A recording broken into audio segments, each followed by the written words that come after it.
Okay, so here's a saber. So currently the chassis is loose.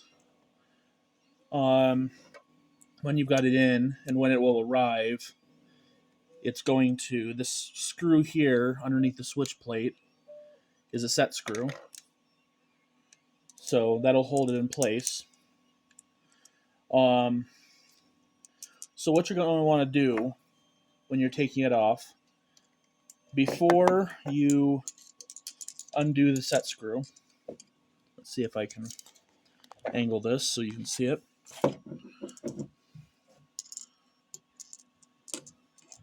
So you take your leads for your button. So there's one that has one and one that has two. Just make it easier for you to tell which is which, rather than having just a dead wire in there. And what you're going to want to do, and this is, the pliers are more just to keep it from pulling itself apart because they're thin wires. You don't want to pull it loose.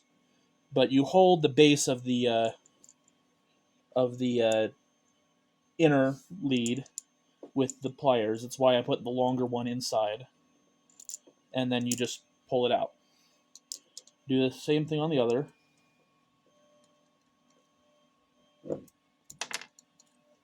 And then your buttons are out. So then you go in and you just tuck those nicely in there. Then you take your Phillips head screwdriver and you loosen the set screw. Then you just tip it out of the hilt.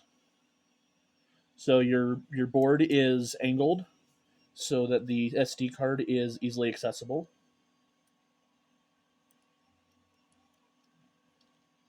And there's enough room that if you prefer to use tweezers or something like that to grab it a little more securely or a little more neatly, then you can. You've got your ccsabers PCB on it and your speaker. It's got a little bit of a ridge on there, just in case. It was a little shorter than I expected, but it's mostly there just in case the set screw comes loose and you don't want your speaker slamming the membrane into the base of the hilt. But the set screw should hold it a good half inch or so above the actual bottom of the hilt. So there's your core, and just like normal. Oh, I will glue that down. That I was testing it and forgot to glue down the wires in the bottom, but those will be glued down neatly so they're not sticking out and getting in the way. But just as you'd expect, your negative goes to the spring, and the button goes to the positive. I believe there's enough compression on the spring that you should be able to use a flat top if you want to. In fact, let me go and get one just to check.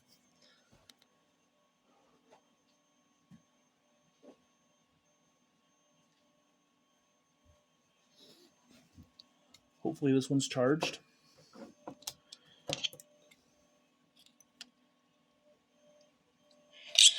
Yeah. So it'll be a little bit of a looser fit, but if you need to use a flat top, then you can.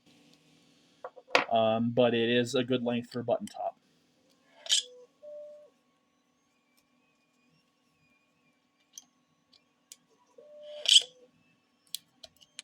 Yeah. Just gotta get those wires out of the way.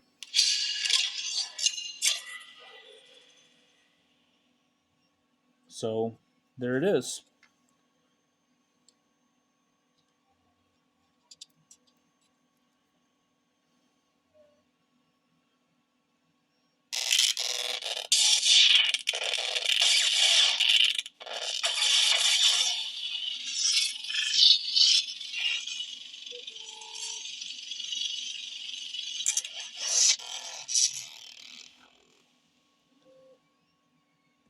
So there you go. It has the two buttons set up, and I left it otherwise stock, like you asked, for the Golden Harvest. But it's easily accessible there. And yeah, the main reason for having it removable rather than just fully wiring it in with the switch plate is due to the fact that long threads. Just due to the fact that when you have it fully in, it's not going to be easy to get the battery out through those sides.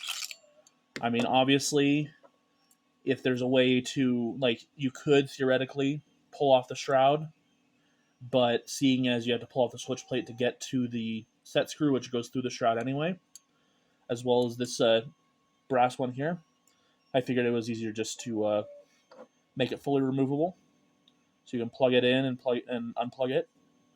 Again, you can see a little better. Your switch plugs are the longer half is inside the hilt, so you have somewhere to grab it. Because pulling the shorter ones out, all you've got to do is get a fingernail or a screwdriver underneath the ridge on the side of the connector to get it securely without pulling on the wires. So there's your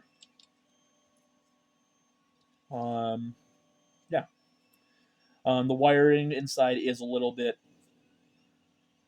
tangled or a little bit packed in there, mostly because to get the board in the chassis without melting the sides of it, trying to solder while it's inside, it had to have a little bit of slack. But that does mean that if it needs to be repaired or replaced, the wires are long enough to remove, and there's just a little bit of hot glue down the bottom inside on the lowest point that keeps it from sliding out. But if it needs replacing, if it needs resoldering, it's easy to get out and repair. I think that's everything for it. Obviously, a standard 1-inch blade. I did like that the hilt was designed with the set screw on the same side as the set screw for the chassis. Sorry. My phone froze. I wanted to make sure it wasn't going to freeze up the video. But yeah, your blade screw and your chassis set screw on the same side, so any offset due to them pressing on the chassis or on the blade will be the same. But I did test it with a blade, and it is good. So let me assemble it, and I will grab a blade and just show it, and then it will be getting packed up and on its way to you after the weekend is over. So again, you take your chassis and slide it in, and your Phillips screwdriver to close the set screw. And this can be done with the grip out, but it is easier with the grip in just because the set screw does press it a little against the side. But yeah, it works. And I guess this is a part that we did not cover taking it out, but you can grab I've got a little screwdriver here, and all you've got to do is just fish those wires out of there. In fact, I will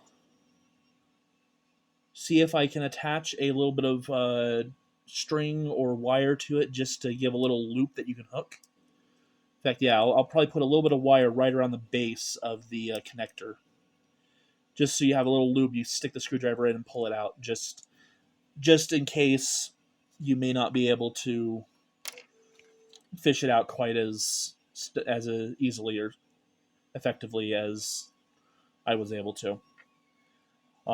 Again, this is something you can do without the pliers, but I recommend using the pliers anyway, just to make it easier on yourself.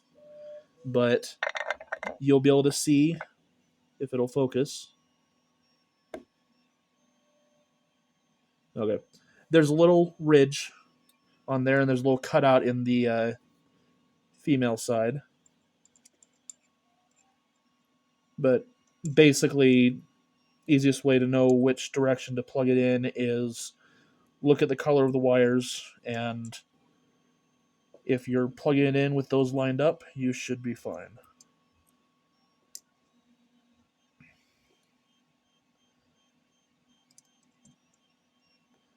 So it's plugged in. And you just tuck those little connectors in there.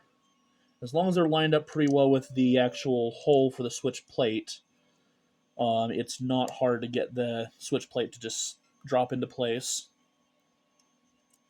And then you put the screw in.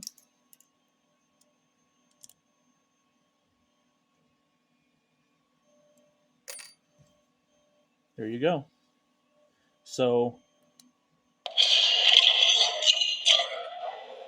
bottom button is your main.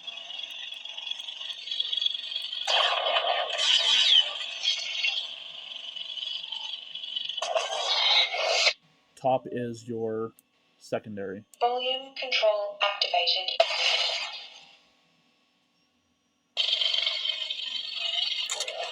Volume adjusted.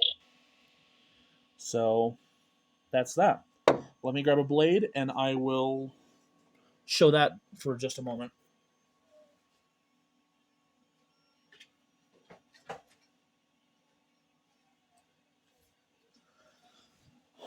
All right. So just like any other blade, you drop it in until it hits your pins. Tighten it up.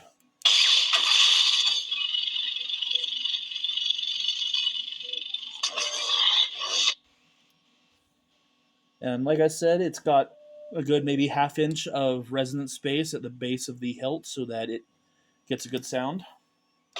But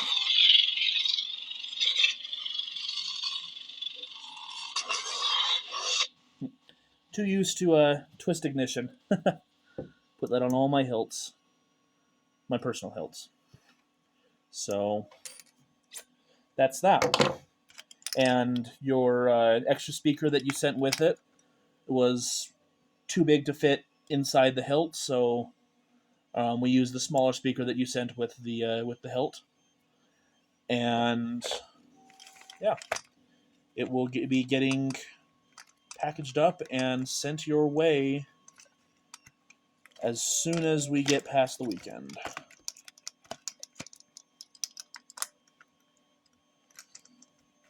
So that's that. Thanks for taking a watch. Thanks for having me do the install, and I hope you enjoy it.